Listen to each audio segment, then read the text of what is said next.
आइए मित्रों, आइए आइए मेरे प्यारे बहनों, मेरे भाइयों। अब ढेर सारी बातें करेंगे, खूब बातें करेंगे। कितनी बातें करेंगे? बस पूछो मत दोस्तों, पूछो मत। ढेर सारी बातें करेंगे दोस्तों, बहुत ढेर सारी बातें करेंगे दोस्तों। मित्रों, हम लोगों ने कल पढ़ा accounting treatment of contingent losses. तो देखिए, हमने कहा था कि कंटीजेंट लॉस अगर लगता है, एक्सपेक्टेड है कि उसका आउटकम होने वाला है, और आपको लगता है, संभावना है कि होने वाला है, तो विवेक यही कहता है कि उस लॉस को फाइनेंशियल स्टेट में आप दिखा दो, फाइनेंशियल स्टेटमेंट में आप दिखा दो। अब हम बात करेंगे आज के लेक्चर में। देखिएगा मित्रों,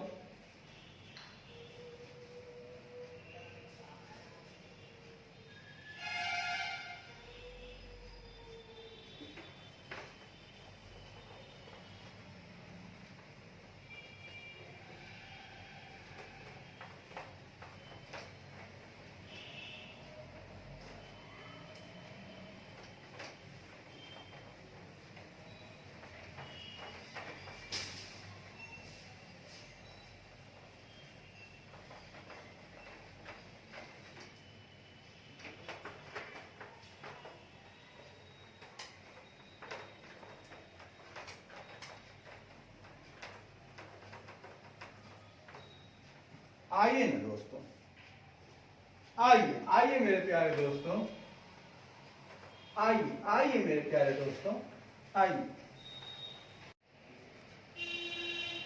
आइए आइए मेरे प्यारे मित्रों, आइए। तो आज की चर्चा होगी accounting treatment of contingent gain.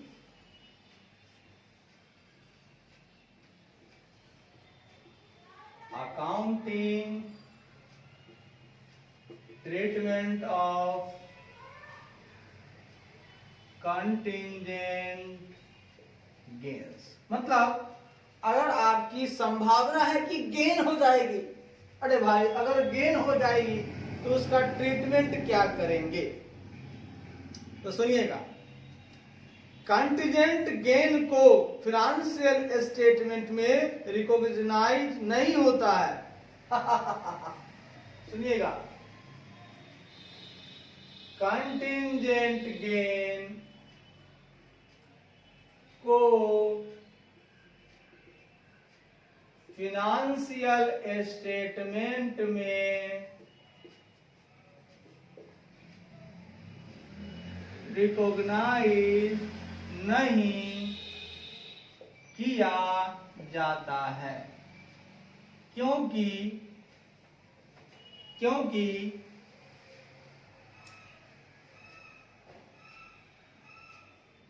क्योंकि इनका रिकॉग्निशन, इनके रिकॉग्निशन का परिणाम, क्योंकि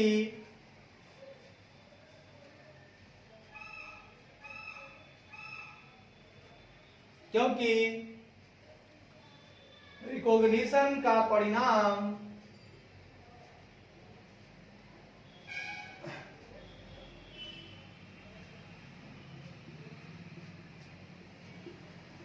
क्योंकि रिकॉग्निशन परिणाम दे सकता है, परिणाम दे सकता है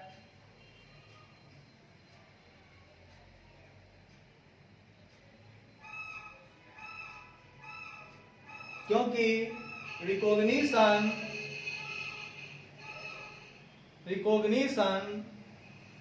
क्योंकि रिकॉग्निशन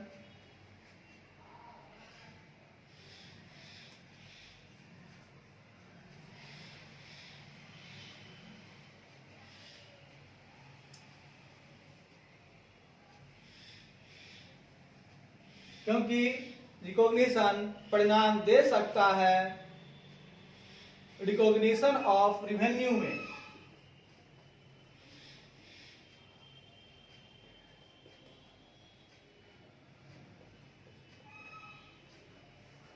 क्योंकि रिकॉग्निशन का परिणाम हो सकता है रिकॉग्निशन ऑफ रिवेन्यू, परिणाम दे सकता है रिकॉग्निशन ऑफ रिवेन्यू में जो कि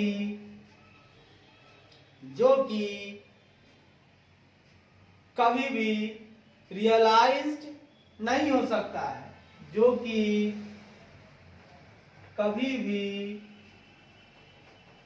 रियलाइज्ड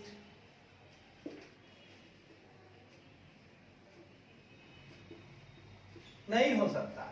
मतलब सुनिएगा, कंटिंजेंट गेन है, हो भी सकता है नहीं भी, तो फाइनेंशियल स्टेटमेंट में रिकॉग्नाइज नहीं किया जाता है, क्योंकि रिकॉग्निशन क्या परिणाम देता है, तो रिकॉग्निशन परिणाम दे सकता है रिकॉग्निशन ऑफ रिवेन्यू।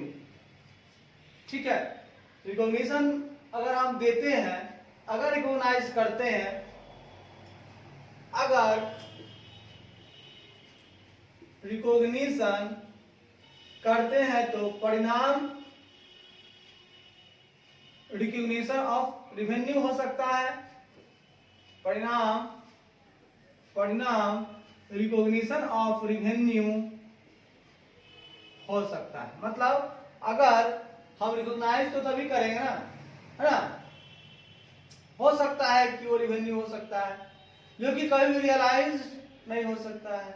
मतलब कंटिंजेंट गेन को फाइनेंशियल स्टेटमेंट में रिकॉग्नाइज नहीं किया जाता है, क्योंकि रिकॉग्निशन का परिणाम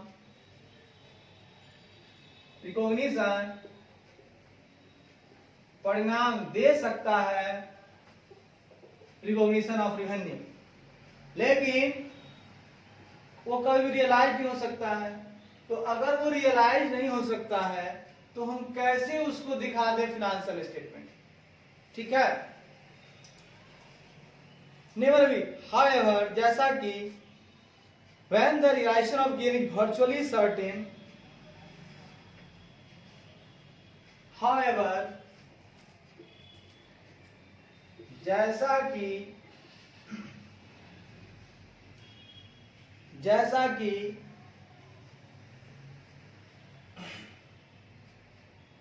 कि जब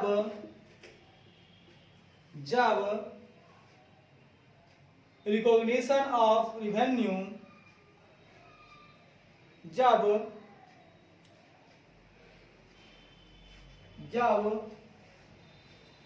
गेन का रियलाइजेशन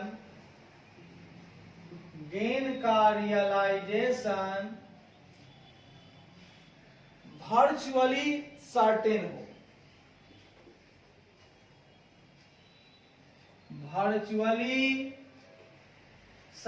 वर्चुअली का मतलब होता है, मतलब आप कह सकते हैं अस्पष्ट रूप से, वर्चुअली मतलब बाय वर्च्यू ऑफ,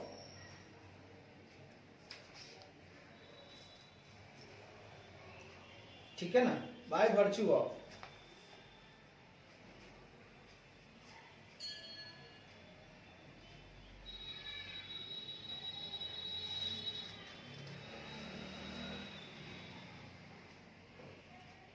बात समझिएगा, अगर गेन का रियलाइजेशन वर्चुअली सर्टेन हो तब वैसे गेन को, तो ऐसा गेन कंटिंजेंसी नहीं होता है, तब वैसा गेन कंटिंजेंसी, तो ऐसा गेन कंटिंजेंसी नहीं होता है। सुनिएगा, जैसा कि जब गेन का रियलाइजेशन वर्चुअली सर्टेन हो, तब वैसा गेन कंटिंजेंसी नहीं होता है।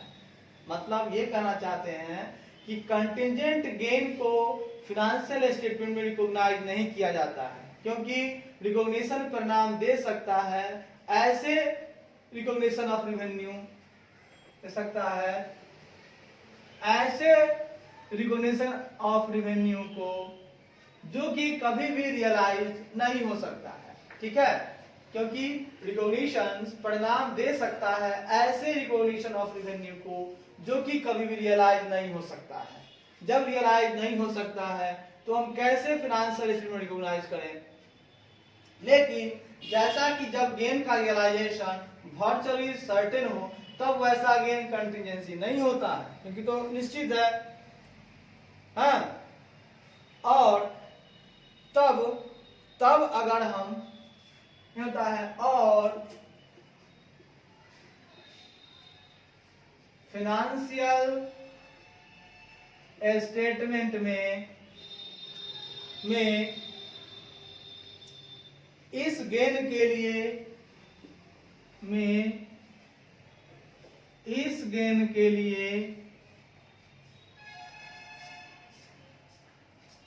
और फाइनेंशियल स्टेटमेंट में इस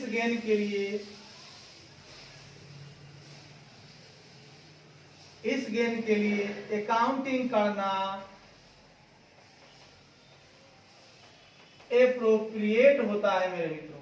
मतलब क्या मैंने कह दिया, सुनिएगा।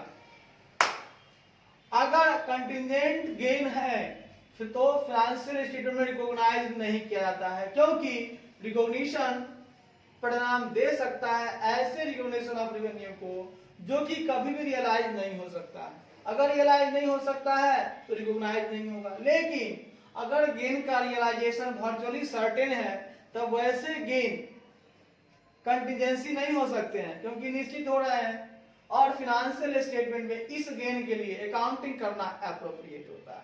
आप अकाउंटिंग कर सकते हैं मेरे मित्रों। यानी कि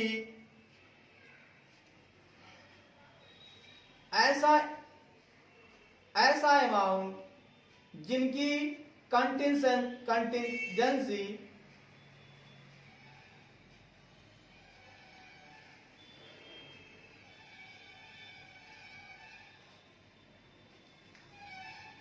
सुनिएगा,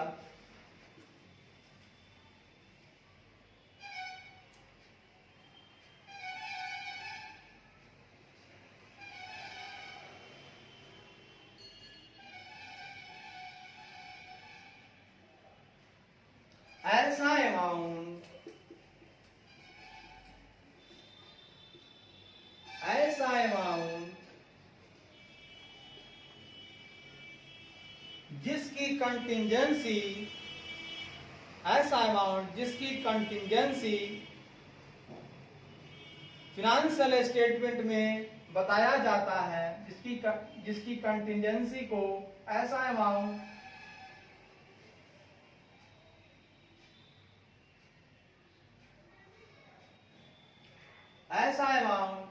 जिसकी कंटिजेंसी को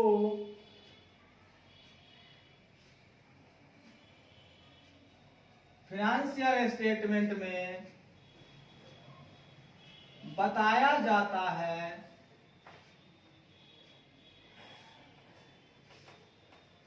उसका आधार होता है,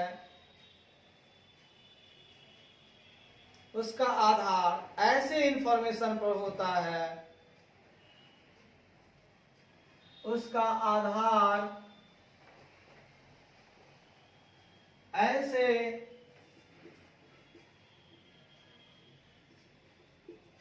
इंफॉर्मेशन पर होता है, उसका आधार ऐसे इंफॉर्मेशन पर होता है जो कि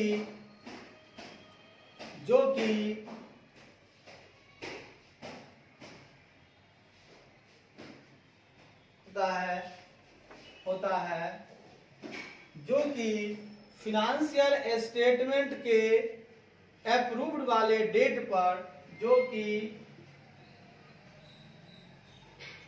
फाइनेंशियल स्टेटमेंट के अप्रूव्ड वाले डेट पर अवेलेबल होते हैं। सुनिएगा,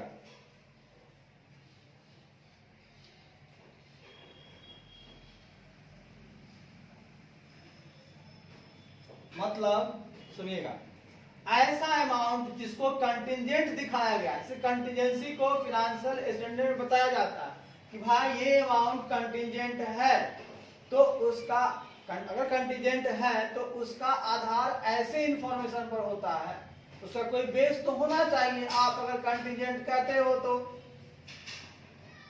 फाइनेंशियल स्टेटमेंट दिखा रहे हैं कि कंटिजेंट है, तो उसका आधार ऐसे इंफॉर्मेशन पर होता है जो कि फाइनेंशियल स्टेटमेंट के अप्रूव्ड वाले डेट पर अवेलेबल होता है।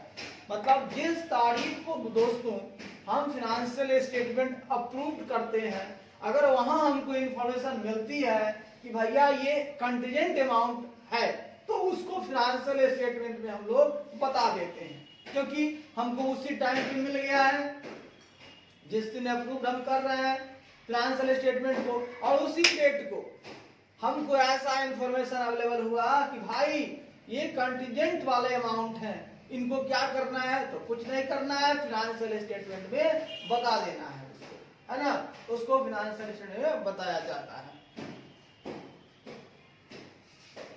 ठीक है,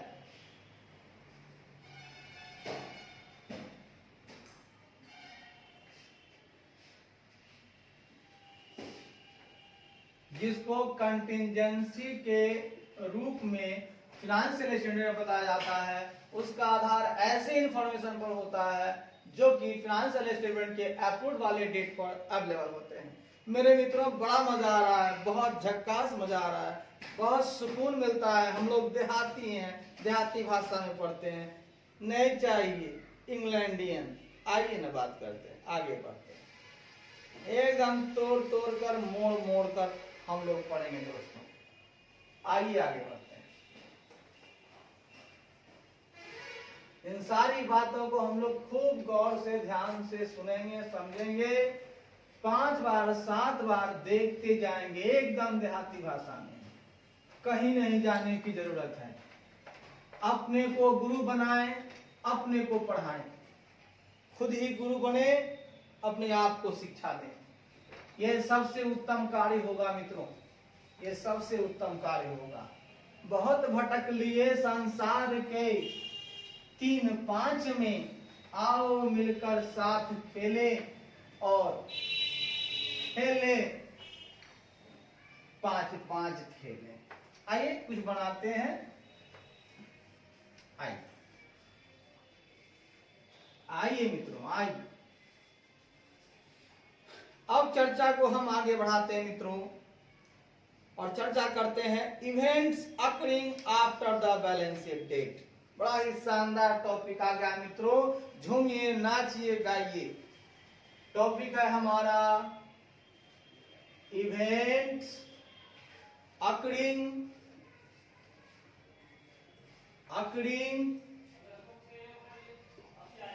after the balance sheet date. मित्रों, ए मेरे प्यारे मित्रों, ए मेरे प्यारे मित्रों,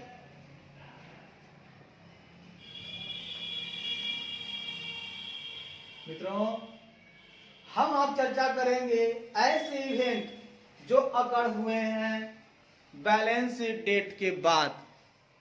मेरे प्यारे मित्रों, अब हम चर्चा करेंगे ऐसे इवेंट्स के ऊपर जो अकर तो हुए लेकिन after the balance sheet date. अब हम क्या करें, हम बड़ी परेशानी में आ गए कि भाई इवेंट्स तो अकर हुए हैं लेकिन बैलेंस शीट डेट के बाद हुए हैं। अब मैं क्या करूं ऐसे इवेंट्स को, फाइनेंशियल स्टेटमेंट में दिखाऊं या ना दिखाऊं, बड़ी समस्या आन पड़ी है। हे कृष्ण मुरारी, बड़ी समस्या आन पड़ी है, इसको जरा सा उपाय बताइए। आइए बताते हैं।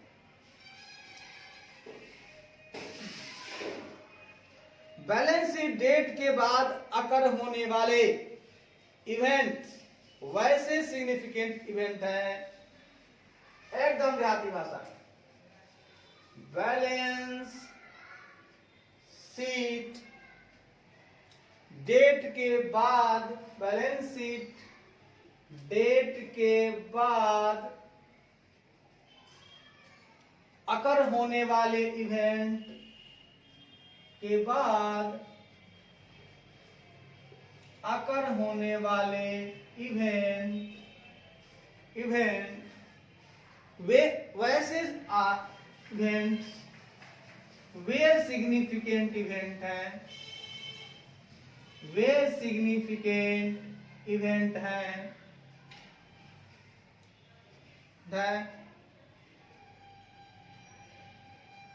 जो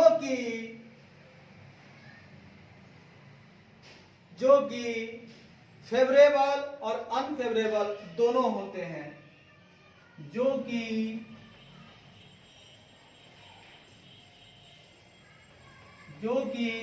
फेवरेबल और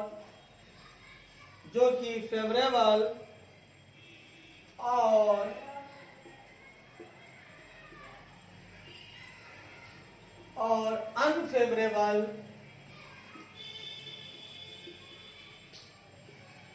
दोनों होते हैं। फेवरेबल हो सकते हैं और अनफेवरेबल दोनों होते हैं, जो कि अकड़ होते हैं, जो कि घटित होते हैं, अकड़ होते हैं, जो कि घटित होते हैं बैलेंस शीट डेट होते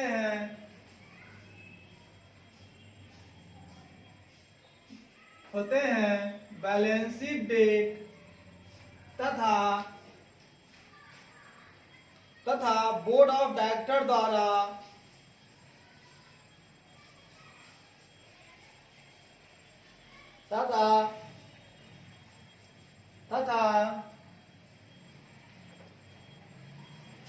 बोर्ड ऑफ डायरेक्टर द्वारा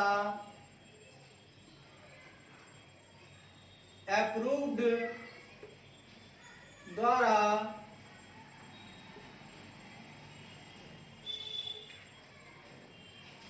फाइनेंशियल स्टेटमेंट को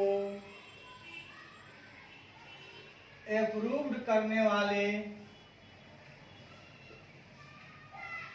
डेट के बीच कहता है यह घटित होता है बैलेंस शीट डेट और तथा ऐसा डेट जिस पर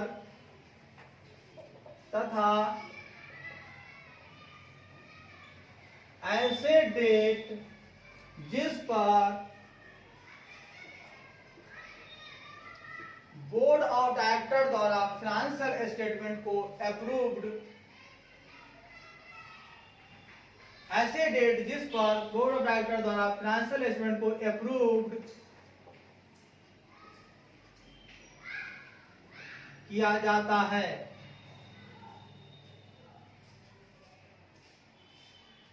जो कि घटित होते हैं बैलेंस शीट डेट तथा ऐसे डेट जिस पर बोर्ड ऑफ डायरेक्टर द्वारा फाइनेंशियल किया जाता है, जो कि इन दो डेट के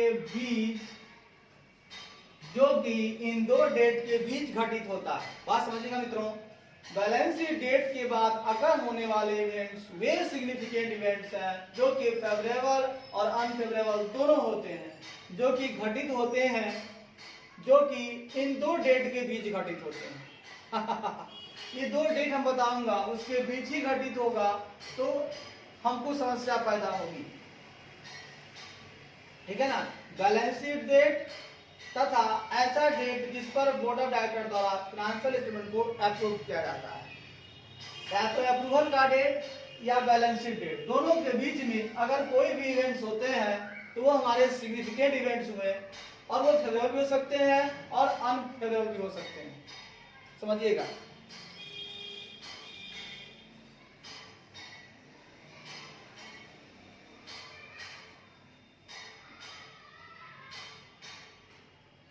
अब सुनिएगा, कंपनी के केस में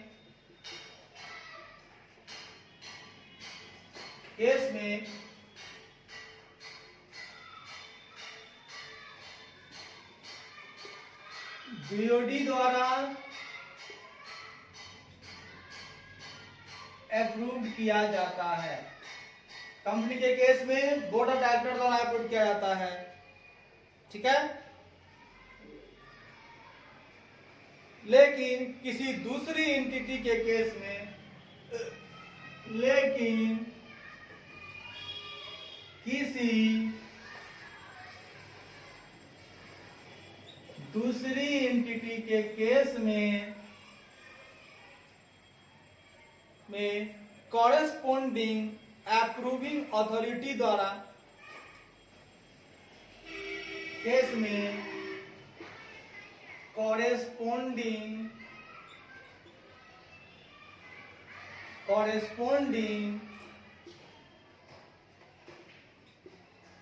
अथॉरिटी द्वारा अप्रूव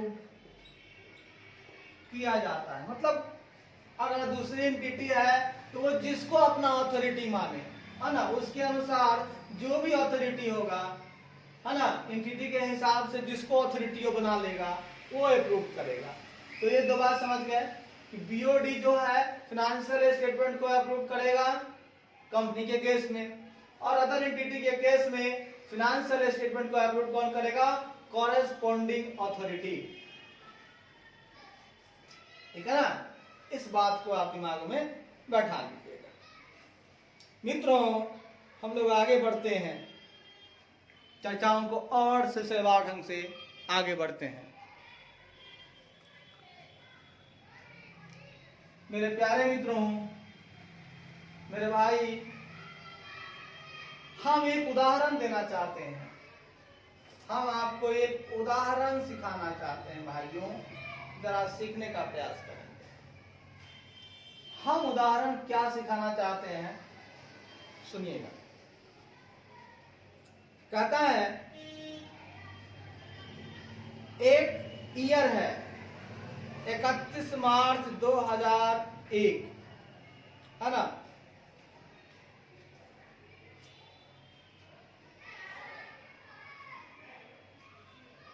हम बात करेंगे 31 मार्च 2001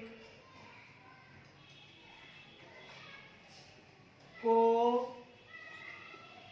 समाप्त होने वाले वर्ष के लिए। हम ऐसा वर्ष ले रहे हैं जिसका एंडिंग कब होगा? 31 मार्च 2001। यानी कि अगर हम इसका ईयर देखें तो 1 अप्रैल 2000 टू 31 मार्च 2001, ये इसका हो जाएगा फिनेंशियल ईयर। क्या होगा मित्रों? Financial year. अब हम क्या कर रहे हैं कि फिनेंशियल स्टेटमेंट जो है फिनलाइज्ड भी हो चुका है और अप्रूव भी हो गया है बीओडी के द्वारा, है ना। कहता है बोर्ड ऑफ डायरेक्टर, कंपनी के बोर्ड ऑफ डायरेक्टर द्वारा कंपनी के बोर्ड ऑफ डायरेक्टर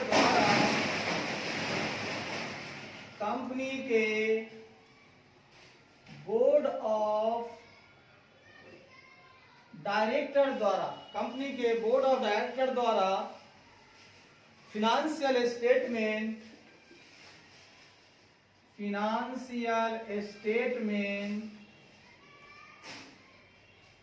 फिनलाइज्ड, मतलब फाइनल, फिनलाइज्ड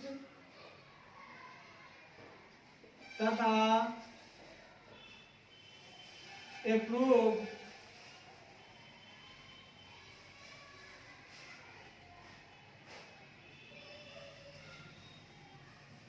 हो गया है। मित्रों, कंपनी के बोर्ड ऑफ डायरेक्टर द्वारा फाइनेंशियल स्टेटमेंट फाइनलाइज तथा अप्रूव हो गया है।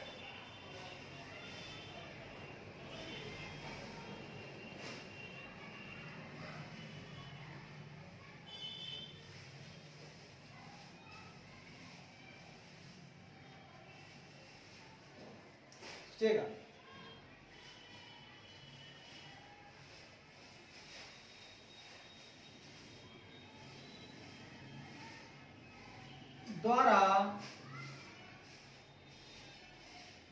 उनकी मीटिंग में ऐसे थोड़ी होगा मित्रों, जब चाहा तब नहीं।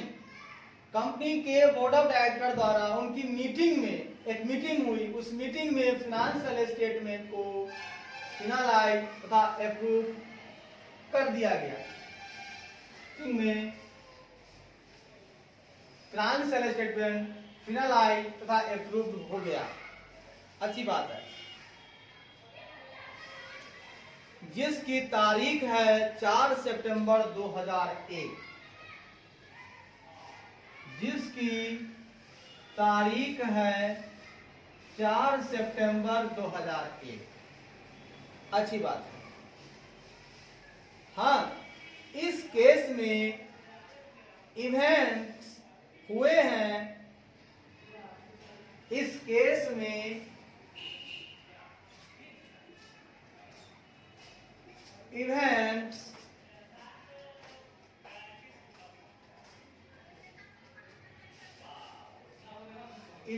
में इस केस में इवेंट्स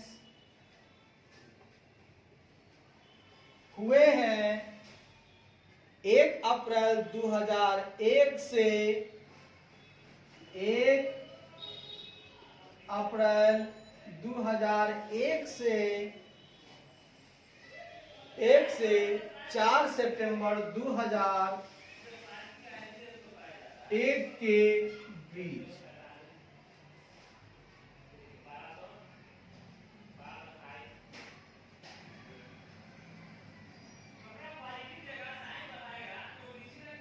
तो इसे हम कहेंगे, तो इसे हम कहेंगे events occurring after the balance sheet date।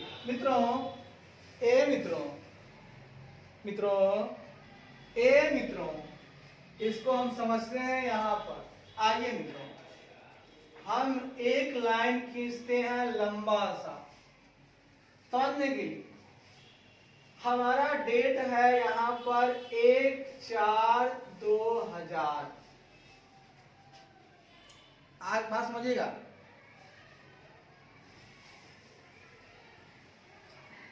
अब 1/4/2000 ये रहा, और बीच में ये रहा मेरा 31 मार्च 2001। ये मित्रों क्या है मेरा, यहां से यहां तक है मेरा बैलेंस शीट। ये है मेरा बैलेंस शीट का बिगिनिंग डेट, ये है मेरा एंड डेट। मित्रों 1/4/2000 से, और घटना जो घटी है सुनिएगा, अब कंपनी का जो बोर्ड ऑफ डायरेक्टर है उसने अप्रूव्ड किया है 4 सितंबर को। तो मार्च के बाद मान लीजिए मार्च, अप्रैल, मई, जून, जुलाई, अगस्त, ये रहा सितंबर,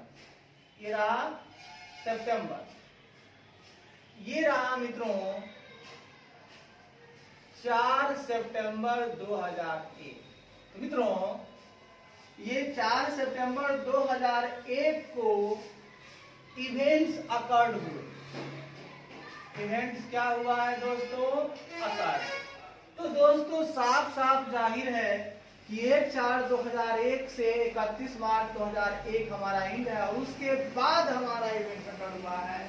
इसीलिए इसको हम क्या बोलेंगे, ऐसे इवेंट को, इसे कहेंगे events occurring after the balance sheet date। मित्रों इसे क्या कहेंगे, events occurring after the balance sheet date। वाह मित्रों वाह, मौज कर दी मित्रों, आपने मौज कर दी, वाह मित्रों मौज कर दिया। आइए मेरे प्यारे मित्रों, एकदम देहाती भाषा में चलेंगे मित्रों, एकदम देहाती भाषा में, एकदम देहाती भाषा में चलेंगे मित्रों। एकदम घबराने की जरूरत नहीं है, एकदम आराम से चलेंगे, एकदम घबराने की जरूरत नहीं है मित्रों। ये मेरे प्यारे मित्रों,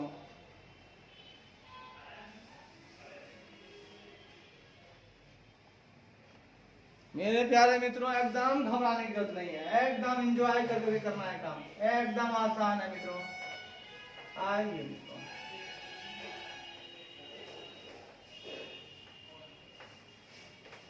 आइए मेरे प्यारे मित्रों, आइए।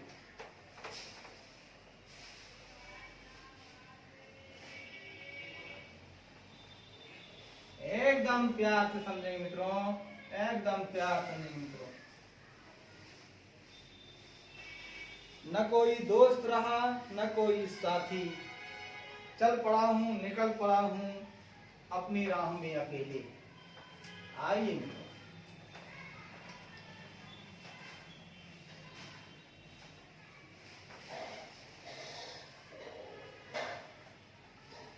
आइए आइए मेरे प्यारे मित्रों, आइए।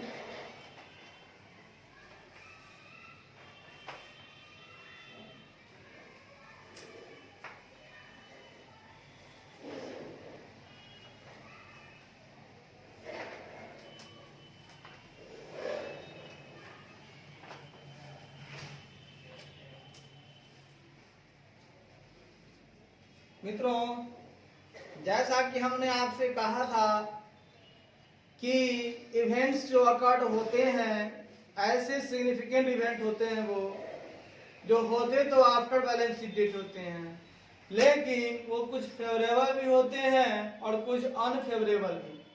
फेवरेबल का मतलब होता है कि मुझे एडजस्ट करना पड़ेगा अपने ही फाइनेंशियल स्टेटमेंट में और उसी साल का, और जो अनफेवरेबल होगा उससे थोड़ी दूरी बनानी पड़ेगी, नेक्स्ट ईयर में उसका हम लोग काम करेंगे।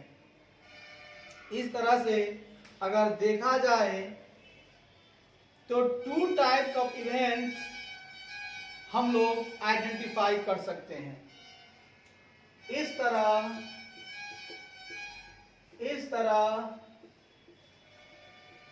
हम लोगों ने दो तरह के इवेंट्स को आइडेंटिफाई किया। पहला एडजस्टिंग इवेंट, पहला एडजस्टिंग इवेंट्स मित्रों, और दूसरा non adjusting events. Non adjusting events मित्रों, हम लोगों ने दो तरह के इवेंट्स को यहां से निकाल लिया। एक को एडजस्टिंग इवेंट्स कहते हैं और दूसरे को नॉन एडजस्टिंग इवेंट्स कहते हैं। आइए ना मित्रों, अब हम परिचय करते हैं। पहला, एडजस्टिंग इवेंट्स किसे कहते हैं? एडजस्टिंग इवेंट्स किसे कहते हैं?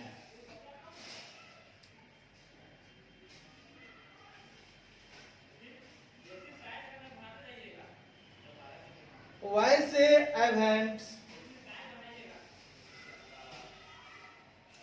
वैसे इवेंट्स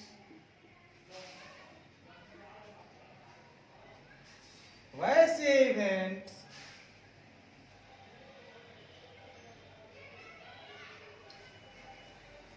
वैसे इवेंट्स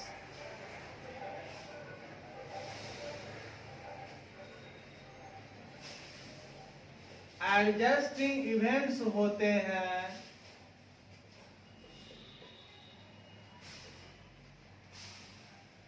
जो कि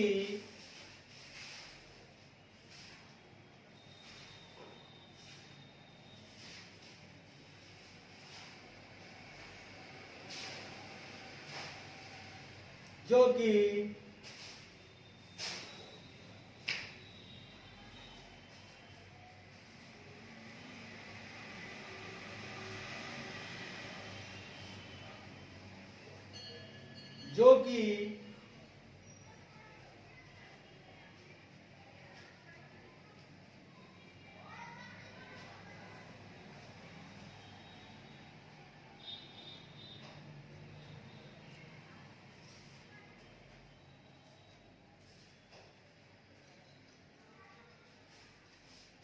जो कि ऐसे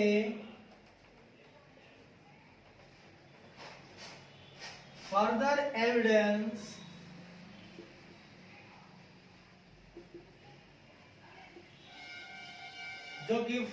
एविडेंस ऑफ कंडीशन को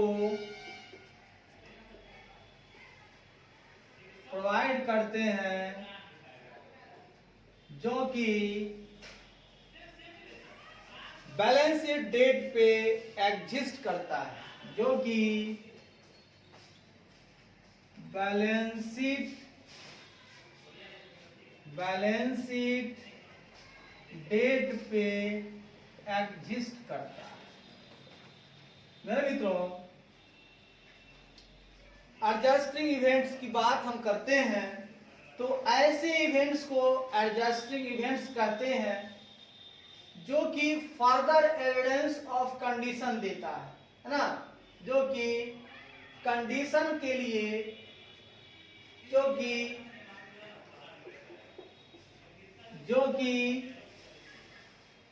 ऐसे कंडीशन के लिए फर्दर एविडेंस प्रोवाइड करते हैं, जो कि ऐसे कंडीशन के लिए, जो कि ऐसे कंडीशन के लिए फर्दर, जो कि ऐसे कंडीशन, जो कि कंडीशन के लिए, जो कि एडजस्टिंग का जो कंडीशन है, ऐसे कंडीशन के लिए फर्दर एविडेंस प्रोवाइड करते हैं, जो कि बैलेंस शीट डेट पे एग्जिस्ट करता है। अगर हमारा जो कंडीशन है कि हमें एडजस्ट करना है कि नहीं, इवेंट्स जो हुए हैं, तो उसके लिए हमको एक अलग से फर्दर एविडेंस मिल रहा है कि बैलेंस शीट डेट पे इवेंट एग्जिस्ट करता है। जो घटना है हमको पता चल रहा है कि वो बैलेंस शीट डेट पे हुआ है, तो कहेंगे ऐसे इवेंट एडजस्टिंग इवेंट होते हैं जो कि कंडीशंस का फर्दर एविडेंस प्रोवाइड करता है, जो कि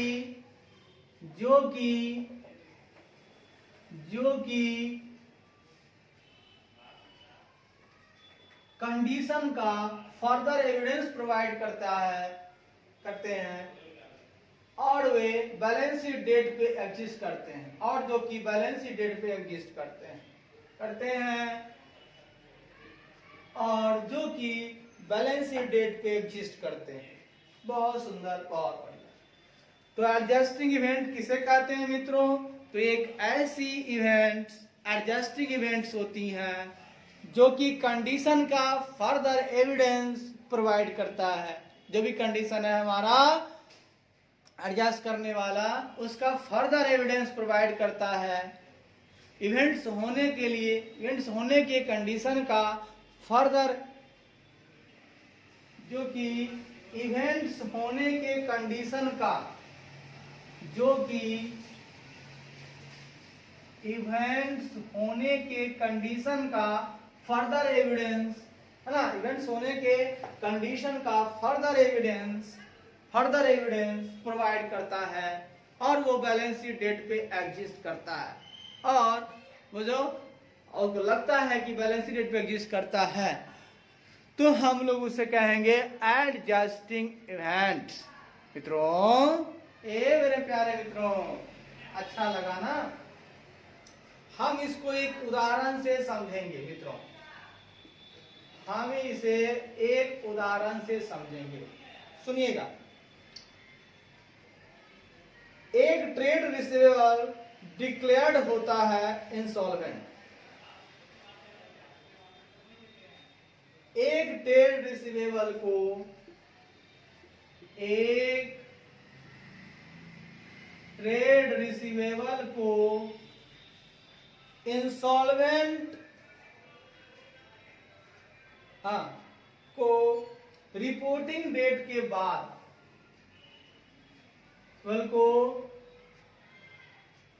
रिपोर्टिंग डेट के बाद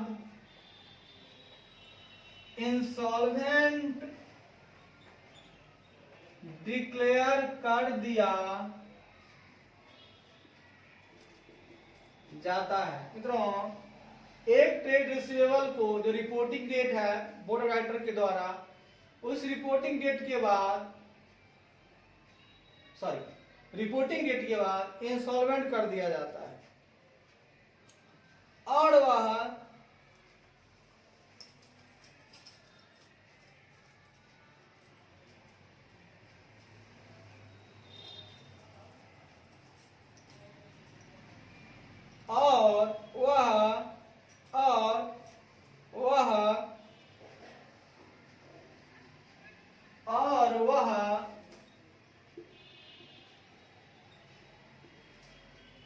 फुल अमाउंट को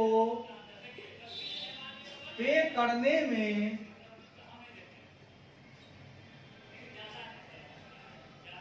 अयोग्य हो जाता है।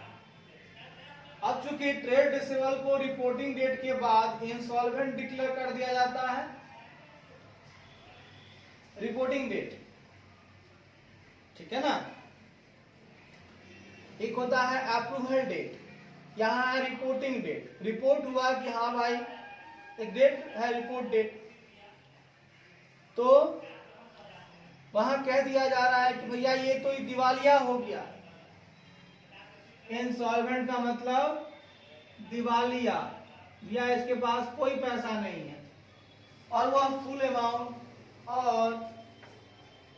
फुल अमाउंट को पे करने में अयोग्य हो जाता है।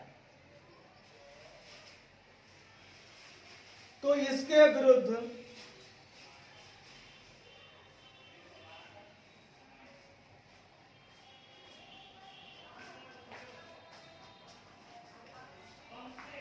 against whom provision for doubtful debt was created,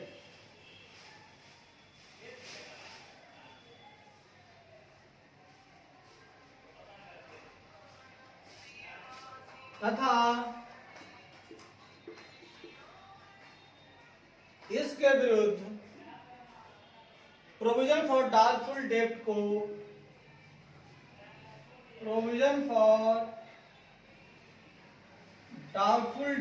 को क्रिएट कर दिया गया था। सही बात है। अब सवाल ये था कि एक ट्रेड रिसीवेबल था, वो रिपोर्टिंग डेट के बाद इंसॉल्वेंट डिक्लेयर कर दिया गया। जब इंसॉल्वेंट कर दिया गया तब आप क्या करेंगे? वो तो अमाउंट देने के लायक है नहीं और हमको पहले पता चल ही गया, तो हम उसको बैलेंस शीट में, तो इसके विरुद्ध बैलेंस शीट में प्रोविजन फॉर डाउटफुल डेब्ट्स को क्रिएट कर दिया गया था और यह सही था, एकदम सही है। बैलेंस शीट में भैया आप दिखा दो प्रोविजन फॉर डाउटफुल डेब्ट्स और इसी बार दिखा दो, तुमको आगे बढ़ने की जरूरत नहीं है। ये इसको हम लोग एडजस्ट कर लेंगे। क्योंकि रिपोर्ट हुई और उसके बाद पता चल गया कि भैया इंसॉल्वेंट है। जब इंसॉल्वेंट है तो पैसा दे नहीं पाएगा, जब पैसा नहीं दे पाएगा तो मेरा डाउटफुल डेब्ट क्रिएट करना ही पड़ेगा। ये अच्छी बातें हैं।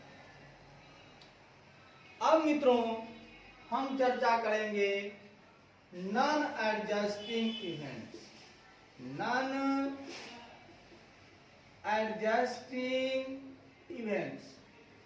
मित्रों ये एक ऐसे इवेंट्स हैं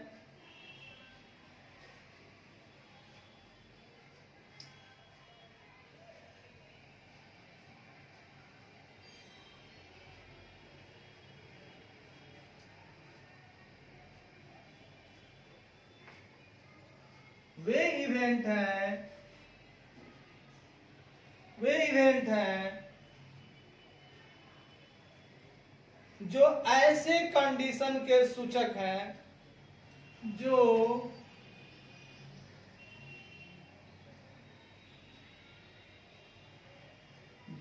ऐसे कंडीशन के सूचक हैं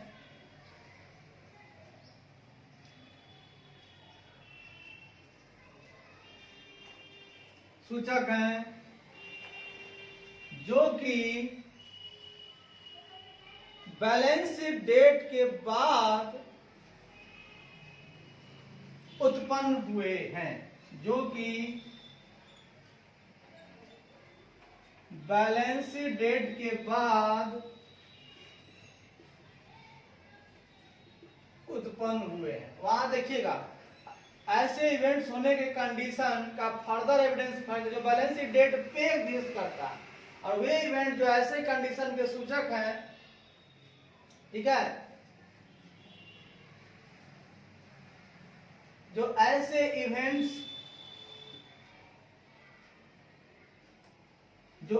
इवेंट्स होने के कंडीशन के सूचक हैं, जो कि बैलेंस शीट डेट के बाद उत्पन्न हुए हैं, ठीक है ना। वे इवेंट जो ऐसे इवेंट्स होने के कंडीशन के सूचक हैं, इंडिकेट करते हैं कंडीशन को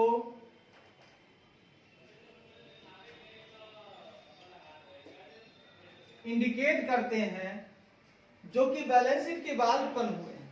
वाह, एकदम कंडीशन बता रहा है, ऐसा कंडीशन है कि इवेंट्स जो हुए हैं मित्रों वो बैलेंस शीट डेट के बाद उत्पन्न हुए हैं। जैसे उदाहरण के रूप में मित्रों हम देखेंगे,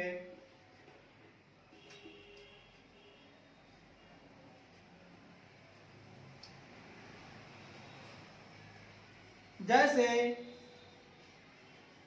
प्लांट डैमेज्ड हो गया है, प्लांट डैमेज्ड हो गया है,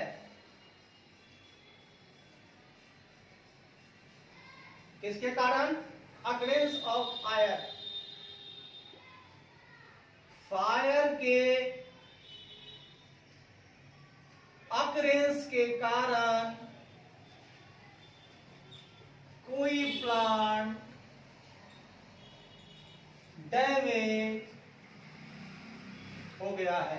मित्रों, अगर फायर के कारण अगर कोई प्लांट डैमेज होता है, यहां पर मैं क्या कहूं मित्रों, अगर आपका फायर के कारण अगर कोई प्लांट डैमेज हुआ है, तो मैं यही कहूंगा कि वो इवेंट ये सूचित करता है कि भैया ये बैलेंस शीट के बाद ही हुआ है।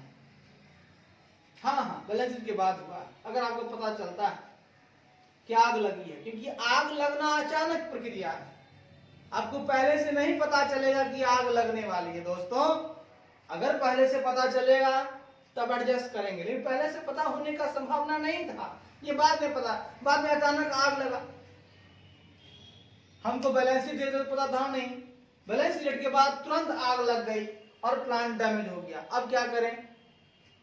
उस प्लांट को खत्म करेंगे, उस प्लांट को डिप्रिशिएट नहीं करेंगे, क्योंकि पता नहीं था, हम तो प्लांट शो कर रहे हैं बैलेंस शीट में। अब नेक्स्ट ईयर इसको करेंगे।